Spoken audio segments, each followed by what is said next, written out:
네, 우리 2022년을 시작하면서 하나님께서 우리에게 주신 말씀은 요한복음이고 송구영신 예배를 드리면서 이제 우리는 요한복음을 통하여서 예수 그리스도가 어떤 분인지를 선포하는 말씀을 통하여 살펴보면서 올 한 해를 시작하게 되었습니다. 다시 한번 기억해 보면 예수 그리스도는 어떤 분이십니까? 장로님 기도 가운데도 나왔는데 예수 그리스도는 말씀이시다. 어떤 말씀이시죠?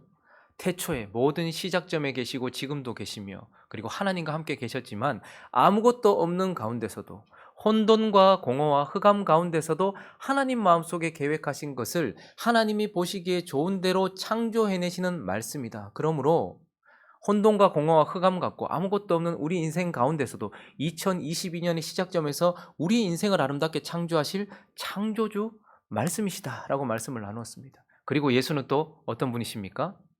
생명이시다. 그분 가운데서 그분과 함께 옳은 관계를 맺도록 하시는 생명. 그래서 하나님과 바른 관계를 맺게 하시고 사람들과 바른 관계를 맺게 하시며 세상과 그리고 세상에 있는 것들과도 바른 관계를 맺게 하셔서 우리를 살아있게 하실 생명이시다. 그리고 예수 그리스도는 어떤 분이십니까? 빛이시다라고 말씀을 나누었습니다. 이제 빛이신 예수 그리스도와 이제 그 예수 그리스도와 관련해서 오늘 본문 이어지는 이 본문은 처음 이렇게 또 선포하면서 시작이 되는데 9절 말씀을 한번 볼까요? 한번 읽어보겠습니다. 시작. 참 빛 곧 세상에 와서 각 사람에게 비추는 빛이 있었으니. 이제 빛이신 예수님과 관련해서 그분을 참빛이라고 선포하는 오늘의 말씀을 통하여서 그러면 비추시는 참빛이신 그분이 무엇을 비추시는지, 무엇을 구체적으로 보여주시고 밝혀주시는 분인지 예수 그리스도의 빛 대신 예수 그리스도에 대하여 좀 더 알아보려고 합니다. 그 첫 번째는 예수 그리스도는 각 사람을 비추는 빛이시다라고 오늘 말씀을 통하여 하나님은 우리에게 가르쳐 주고 계십니다. 9절을 다시 한번 읽어볼까요? 9절. 참빛 곧 세상에 와서 각 사람에게 비추는 빛이 있었나요? 태양은 우리 모두를 다 비추고 있습니다. 그런데 그 빛보다 더 밝은 빛이 우리 모두를 비춘다라고 말하지 않고 각 사람을 비추고 있다라고 예수 그리스도는 각 사람 한 사람 한 사람을 비추고 있는 빛이다. 그래서 그분이 무엇인가를 드러내고 있다라고 말해요. 그래서 각 사람을 비추시면서 하나님은 무엇을 드러내고 계십니까? 각 사람이 무엇을 드러내고 계십니까? 그분은 우리의 전적 부패를 드러내십니다. 우리가 전적으로 부패했다라는 것을 드러내세요. 여러분, 전적 부패라는 말을 보통 오해하면서 듣는데 여러분들이 전적 부패한 자라는 것을 믿으십니까? 구원 받았음에도 불구하고 여전히 우리는 전적 부패 상태에 있다는 것을 믿으시냐는 거죠. 구원받지 못한 사람들은 전적 부패 가운데 있고 여전히 우리 가운데도 부패성이 남아있다는 것을 믿으십니까? 저기 있는 사람들을 보면서 하나님은 사람을 향해 전적으로 부패했다라고 말해요. 그런데 이 단어에 대해서 우리는 좀 거북함을 느낍니다. 왜냐하면 전적 부패라는 단어를 쓸 만큼 사람들이 그만큼 그런가? 특히 현대를 살아가고 있는 사람들이 이렇게 지성인인데 전적 부패했는가? 우리가 전적 부패라는 단어를 저기 어디 큰 죄를 지은 아주 나쁜 짓을 한 그러한 사람들에게만 사용해야 된다라고 생각하는데 전적 부패라는 것은 심각할 대로 심각할 만큼 아주 깊이 부패했다라는 의미라기보다는 전적이라는 것은 깊이보다는 범위를 말하는 것입니다. 그래서 사람이 전적으로 부패했다라는 것은 모든 것이 다 부패의 영향력을 받고 있다라는 것을 말하는 것입니다. 그래서요, 오늘 10절 말씀은 이렇게 말씀하고 있는데 읽어볼까요? 시작. 그가 세상에 계셨으며 세상은 그로 말미암아 지은 바 되었으되 세상이 그를 알지 못하여. 세상에 계셨대요. 그가 지은 세상에 그가 계십니다. 그런데도 불구하고 세상이 어떻게 한다고요?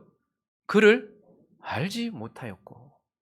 하나님은 우리가 하나님 앞에 살게 하시고 그리고 세상에서 바르게 살게 하기 위하여서 우리에게 영을 주셨습니다. 그리고요, 우리에게 빛나는 이성을 주셨습니다. 그런데 놀랍게도 그 세상에 그 창조주가 오셨음에도 불구하고 뭐라고 말합니까? 세상은 그를 알지 못한다. 그러니 영이 어떻게 됐다는 거예요? 완전히 부패했다라는 거예요. 하나님이 옆에 계셔도 하나님이 옆에 계신지 알지 못하도록 완전히 그 영이 부패했다라는 것을 오늘 본문이 우리에게 가르쳐주고 있어요. 그리고요, 세상이 자랑하는 것은 이성입니다. 우리의 이 반짝반짝이는 이성, 우리는 모든 것을 사유할 수 있고 모든 것을 기억할 수 있으며 모든 것을 다 생각해내고 완성할 수 있다고 생각하는 이 이성이 옆에 계신 창조주 예수님을 어떻게 했다고요? 알아보지 못한다라고 말해요. 그러니까 우리가 부패했다라는 것은 우리의 영과 우리의 이성이 어떻다라는 거예요. 하나님을 인식하지 못하도록 그만큼 우리가 무너져 있다라는 것을 우리에게 보여주고 있는 것이죠. 이어지는 본문은요, 12절을 읽어볼까요? 11절 시작. 자기 땅에 오매 자기 백성이 세상에 왔어요. 세상 사람들이 영접하지 않아요. 알아보지 못해요. 그런데 이제 그래서 그분이 또 뭐라고 말하는 거니까 자기 땅에 오셨대요.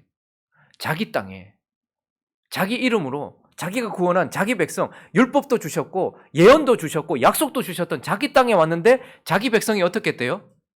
영접하지 아니하였다. 어둠 가운데 있었던 자기 백성들이 빛으로 오신 예수 그리스도를 영접하지 못했다는 것은 알아보지 못했다는 게 아닙니다. 그들은 예수 그리스도가 어디에서 나실지도 알았고 그분이 하나님의 아들이라는 것도 알았어요. 그런데 의도적으로 어떻게 했다는 거예요? 그들의 감정이 미워했다라는 거예요. 싫어했다라는 거예요. 자기 백성들에게 오셨지만 어떻게 하셨다는 거예요? 예수가 지금 나를 비추고 있고 내게 오셨지만 영접하지 아니하였다라는 것은 내 감정이 부패하여서 그를 부인해버렸다 이 말입니다. 싫어해버렸다 이 말입니다. 그리고 영접하지 않았다는 것은 내 의지가 그것을 붙들지 않았다라고 말하는 것입니다. 그래서 오늘 본문은 참빛 대신 예수 그리스도가 각 사람을 비추실 때에 그 빛이 먼저 우리가 전적으로 부패했다. 우리의 영이 하나님을 인식하지 못하고 우리의 이성이 하나님을 알아보지 못하고 우리의 감정이 하나님을 싫어하며 우리의 의지가 그를 붙들지 않는 그런 전적으로 부패한 존재다라는 것을 우리에게 비춰주시는 참빛이다라고 말해요. 그리고 또 그분이 우리를 비추실 때 우리의 전적 부패만 비추시는 것이 아니라 우리의 전적 무능도 비추셔요. 우리가 전적으로 무능하다라는 거예요. 전적 부패에 대해서도 우리가 오해하지 말아야 되지만 전적 무능이라는 말도 우리가 오해하지 말아야 됩니다. 여기 있는 사람들과 세상에 있는 사람들에게 당신은 전적으로 무능합니다. 이렇게 얘기하면 좀 거북하게 생각을 해요. 내가 무능하다고? 저 사람이 무능하다고? 전적 무능이라는 말도 그 사람이 종교적인 행위를 할 수 없거나 종교적인 어떠한 열심을 내지 못한다라는 의미가 아니에요. 그가 도덕적인 삶을 살지 못한다. 그가 윤리적인 삶을 살지 못한다. 그가 사회에 기여하지 못한다. 이런 의미가 아닙니다. 전적으로 무능하다라는 것은 그가 하나님 앞에서 하나님의 아들이 되어진다라든지 하나님께 의미 있는 존재가 되어진다라든지 하나님이 받으실 만한 것을 한다라든지 이러한 것들에 있어서는 전혀 무능하다라고 말씀하고 있는 것입니다. 그래서 12절과 13절을 보시면 12절을 읽어보겠습니다. 시작. 영접하는 자 곧 그 이름을 믿는 자들에게는 하나님의 자녀가 되는 권세는 누구에게 주신대요? 영접하는 자 그 이름을 믿는 자들에게 주신대요. 그래서 우리는 내가 하나님을 믿고 내가 그분을 영접하면 하나님의 자녀가 되는 권세를 얻나 보다 생각하지만 지금 그것은 그러니 너 믿어야 돼. 너 그러니 하나님의 자녀가 되도록 믿고 영접해야 돼. 이 말을 하고 싶은 게 아니고 13절 읽습니다. 13절 시작. 이는 혈통으로나 육정으로나 사람의 뜻으로 나지 아니하고 오직 하나님께로부터 난 자들이니라. 혈통으로, 육정으로, 사람의 뜻으로. 그러니 우리는 우리 스스로가 그 어떤 것을 한다 할지라도 나면서부터 가지고 있는 것이든 나고 난 이후에 가지고 있는 것이든 우리가 최고로 생각하던 그 모든 것을 가지고서도 하나님의 자녀가 될 수도 없고 하나님 앞에 의미 있는 인생을 살 수도 없는 전적으로 하나님 앞에서는 무능한 존재다라는 것을 말하고 싶은 것입니다. 그래서 예수님은요, 각 사람을 비추시는 참빛으로서 우리의 영과 우리의 혼과 이성, 감정, 의지 그리고 우리의 몸이 전적으로 부패해서 심각할 대로 심각할 대로 부패했다라는 의미가 아니라 전 범위가 부패했기 때문에 우리의 영은 하나님을 알아보지도 못하고 우리의 이성은 늘 왜곡되고 잘못된 생각을 하며 우리의 감정은 옳은 것과 하나님을 싫어하며 나쁜 것과 우리를 죽이는 것을 좋아하도록 그리고 우리의 의지는 붙들어야 될 것을 붙들지 못하는 전적으로 부패했으며 그리고 우리는 우리의 혈통으로나 육적으로나 사람의 뜻으로는 하나님의 자녀가 된다든지 하나님께 의미 있는 것을 할 수 있는 존재가 전혀 아니라는 전적으로 무능한 존재다라는 것을 비춰주시는 빛이 바로 예수 그리스도다라고 우리에게 말씀해 주고 있는 것입니다.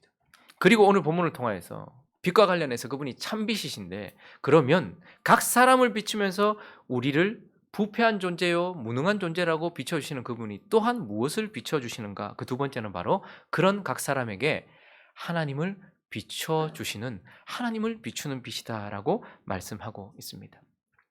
오늘 마지막 절 18절을 한번 읽어주시겠습니까? 18절 읽습니다. 시작.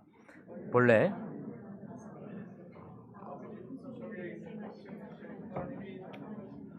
전적으로 부패했고 전적으로 무능해서 하나님을 알 수도 없는 우리지만 그러나 하나님 품에 계셨던 그분이 우리에게 어떻게 해요? 나타나셔서 하나님을 비춰주시는 빛이다. 참 빛은 인간을 비추는 빛이기도 하지만 그래서 인간의 어두움을 비추는 빛이기도 하지만 그분은 참으로 거룩하신 그래서 우리는 너무 어두워서 우리 자신을 보지 못한다면 너무 밝고 거룩해서 볼 수 없는 하나님을 그분이 육을 입고 오셔서 하나님을 비춰주시는 빛이다라고 말해요. 그런데 오늘 본문은요. 그분이 하나님을 어떻게 비춰주시는가라는 방법을 우리에게 가르쳐 주시고 있는데 14절을 읽어보겠습니다. 14절 시작.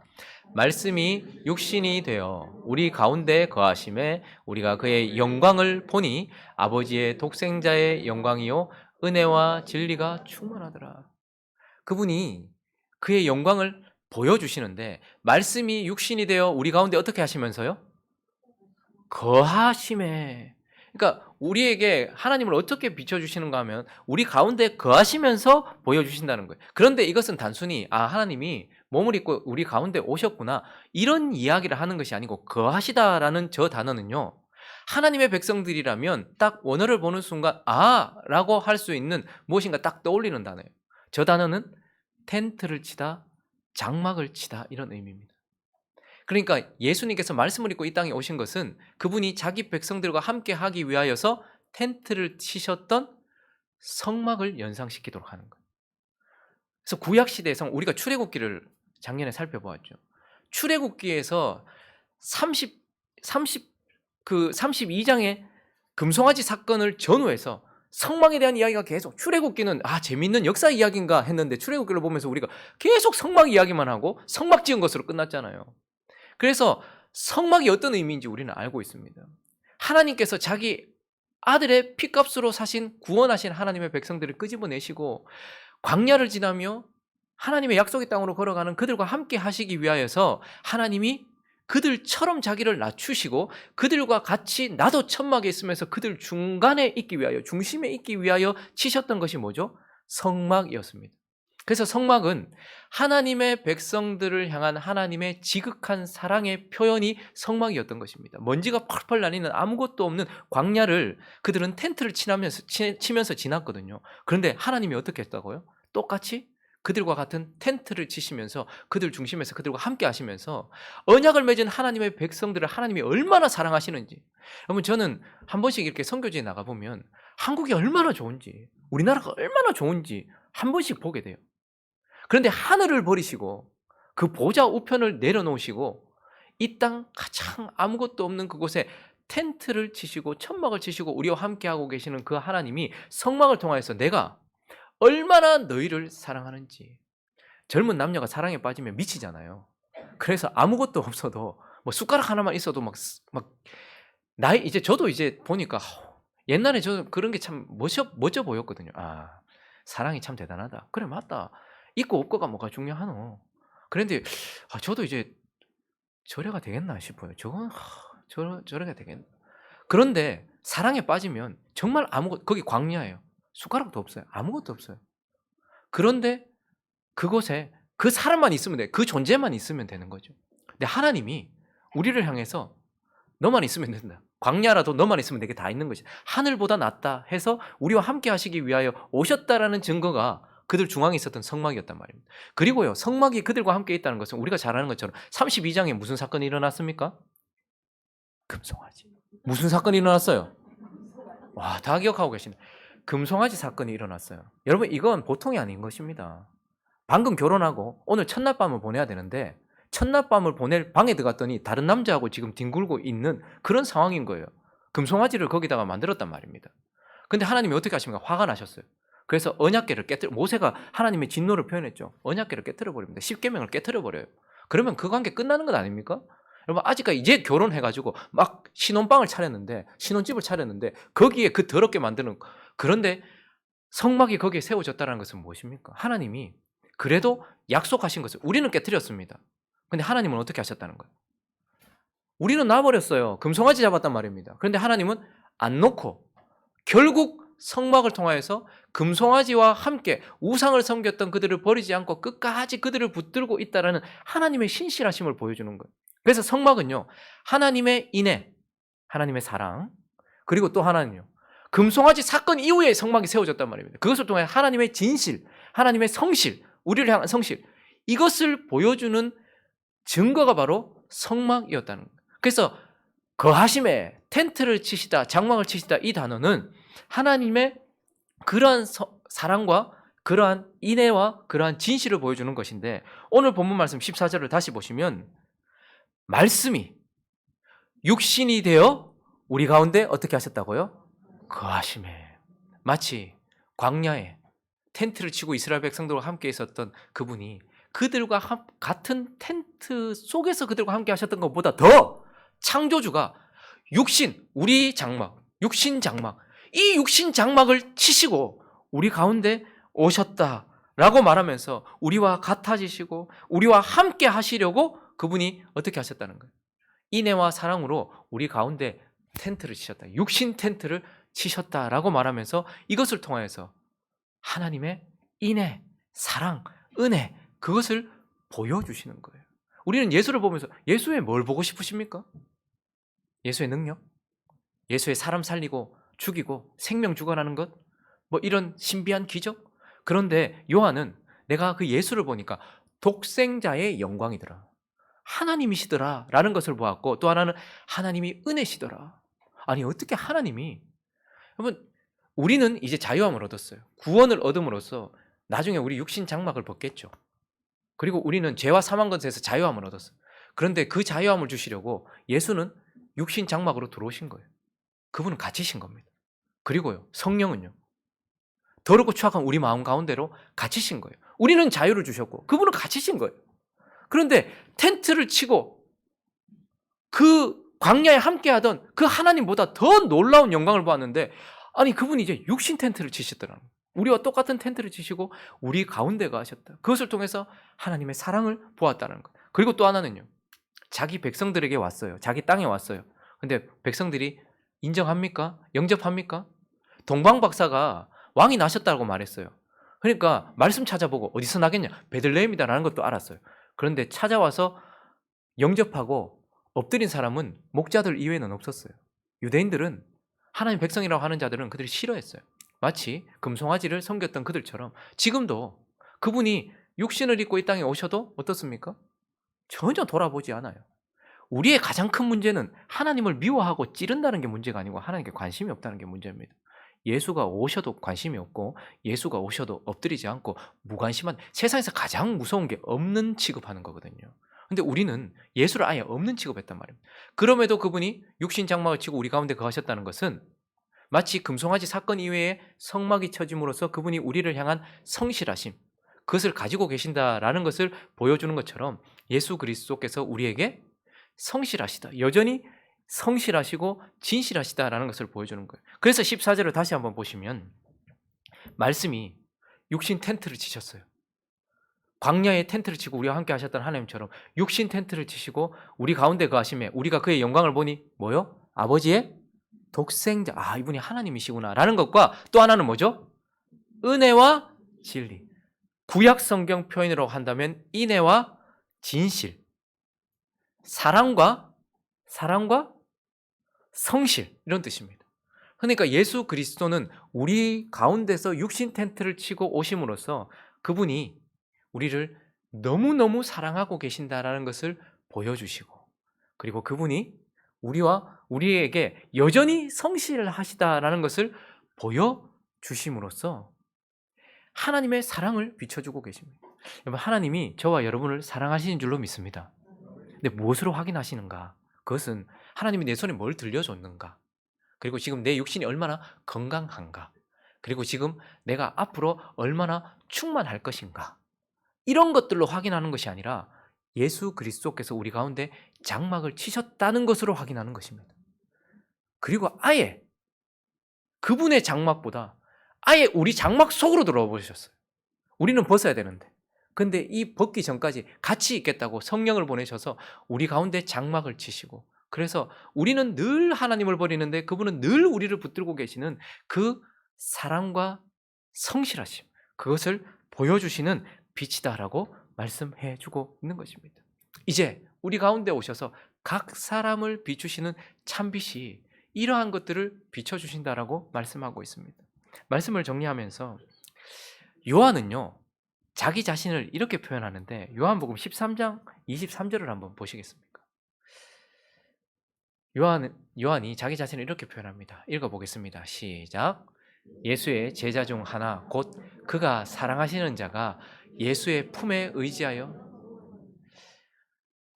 참 하나님이 사랑하시는 게 참 다양한데 베드로도 사랑하시고, 좀 띄워놔 주십시오. 야고보도 사랑하셨고 요한도 사랑하셨어요. 근데 이 요한복음을 기록한 요한이 자기를 이렇게 표현해요. 베드로는 사랑하셔서 십자가에 거꾸로, 야고보는요 일찍 빨리 데려가죠. 근데 요한은 너무 사랑하셔가지고 정말 주님 사랑하면 빨리 가고 싶은 것 아닙니까? 근데 요한은 정말 너무 오래 있었어요. 근데 그가 자기가 사랑받았다는 것을 어떻게 표현하냐면, 내가 예수의 품에 의지하고. 성만찬 그림 보셨죠? 거기 보면 예수님한테 이렇게 안겨있는 사람, 그가 요한이거든요. 그래서 자기 자신을 어떻게 표현하냐면 어린아이처럼 예수님께 다 안겨있었던 그런 자였어요. 그런데 예수님이 이 요한을 어떻게 하십니까? 아주 오랫동안 이 땅에 두시면서 요한 복음을 기록하게 하시고, 요한 1, 2, 3서를 기록하게, 요한 복음을 기록해서 우리에게 구원을 가져다 주시기 위하여, 그리고 요한 1, 2, 3서를 기록해서 구원받은 자들이 성화되어 갈 수 있도록, 그리고 요한 계시록을 기록하면서 우리가 소망 가운데서 이 땅을 마지막에 마무리할 수 있도록 그렇게 해주시면서 얼마나 고통스러운 삶을 살았는지 몰라요. 요한은 예수님 품이 가장 좋았는데 그 예수님 품에 안겨 있다가 세상에 나와서 예수를 비춰주는 작은 빛이었어요. 그런데 그가 예수님을 오늘 18절 이렇게 표현하고 있죠. 오늘 마지막 절 다시 한번 읽어볼까요? 시작. 본래 하나님을 본 사람이 없으되 아버지의 품속에 있는 독생하신 하나님이. 예수도 어떻게 표현하고 있는가? 자기가 예수 품이 가장 좋아서 그 품에 안겨 있었던 것을 가장 기뻐했던 것처럼 예수도 아버지 품에 있었던, 아버지 품 속에 있었던 사랑받는 아들이었다는 것. 그런데 그를 어떻게 하는 거예요? 육신 텐트를 치고 이 땅에 보내서 영접하지도 않고 거부하여 결국 자신을 못 박 죽일, 그런 우리에게 보내지셔서 우리의 각 사람의 부패성과 무능함을 드러내시도록 보내신 그 아들. 그리고요, 그렇지만 그럼에도 십자가에서 결코 내려오지 아니하시고 그 못에 박혀서 숨이 끊어지기까지 다 이루었다 말씀하시고 자기 영혼을 아버지께 부탁합니다라고 말하고, 우리를 구원하기 위해서 끝까지 하나님이 너를 얼마나 사랑하는지, 그리고 나는 너와 맺은 언약, 그것에 얼마나 신실한지를 보여주시기 위하여 아버지 품속에 있었던 그분이 우리에게 오셨다라는 것을 우리에게 말해주고 싶은 것입니다. 그래서요, 예수는요 지금도 여전히 우리 모두의 부패성과 무능함을 드러내세요. 왜요? 그래서 우리를 사랑하시는 그분에게 와서 구원받게 하시려고 그러는 거예요. 근데 그것만이 아니고 구원받은 저와 여러분 안에도 여전히 부패성과 무능함이 남아있다라고 계속해서 비추시고 계세요. 그래서 우리는 예수께 가까이 가면 갈수록 우리의 무능함과 우리의 부패성을 확인하게 됩니다. 그럼 그것을 왜 구원받고 난 이후에도 계속해서 비추실까요? 그것을 통하여서 빛이신 예수 그리스도를 더 의지하고 우리를 사랑하시는 하나님을 더 의지하게 하려고 그렇게 하나님께서 그렇게 우리를 비추신다라는 것입니다. 그러므로 참빛 되시는 그분이 각 사람, 저와 여러분을 오늘도 비추시면서 우리의 부패성과 무능함으로 부끄럽게 하려고 하시는 것이 아니라, 그래서 더욱더 너를 사랑하고 너를 붙들고 있는 하나님을 의지하라고 말씀하시면서 비춰주시는, 하나님을 비춰주시는 그 예수 그리스도를 의지하면서 2022년도는요 밝은 저와 여러분의 삶이 되기를 예수 그리스도의 이름으로 축원합니다. 그리고 우리 속이 더욱더 거룩해지고 밝아지는 저와 여러분 되시기를 예수 그리스도의 이름으로 축원합니다.